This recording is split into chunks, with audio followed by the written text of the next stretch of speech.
ৰিয়ান্স অমৃত juice কাৰোবাক লাগিলে ক'ব দেই বন্ধুসকল। এনে গম নাপাব, খাই চালেহে গম পাব। মানুহেতো মানে মুখত ঢেৰ কৰিব পাৰে, খাই চালেহে গম পাব। বহুত বেমাৰৰ ঔষধ নহয়, মানে নিউট্ৰিচন হয়, ভিটামিন হয়। আমাৰনো কি ভিটামিনৰ অভাৱ হ'লেহে মানুহৰ গাত বেমাৰ আজাৰ হয়, নহয় জানো? ডায়েবেটিছৰ পৰা আদি কৰি ল' ব্লাড প্ৰেছাৰ, হাই ব্লাড প্ৰেছাৰ, তাৰপিছত আপোনাৰ ছালৰ ৰোগ, তাৰপিছত মানে বহুতটা বেমাৰৰ ঔষধ হয়।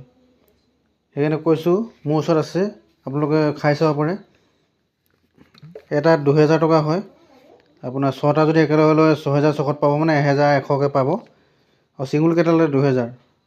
আৰু যদি আপোনালোকে মোৰ চিনাকি হয়, কিবা এটা কমাই দিম বাৰু 2000তকৈ।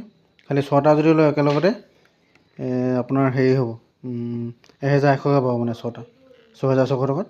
আপোনালোকে 6টা লৈ বিকিও দিব পাৰে, 12000 টকা পাব। ঠিক আছে, কাৰোবাক দৰকাৰ হ'লে ক'ব হা। বহুত ভাল, খাই চালেহে গম পাব। বহুত গাত শক্তি হয়। সৰু সৰু ল'ৰা ছোৱালীও খোৱাব পাৰে, স্মৃতিশক্তি বাঢ়ে। কাৰোবাৰ যদি পঢ়া শুনাত মন নবহে, কাৰোবাৰ চকু যদি অলপ কমজুৰি হৈছে, খাব পাৰে। বহুত ভাল, বহুত ভাল, মই কৈছোঁ নহয়। মোৰ কথা মানে এনেই কৈছোঁ বুলি ভাবিব, খাই চালেহে গম পাব। যদি দৰকাৰ হয় ক'ব হা। ধন্যবাদ।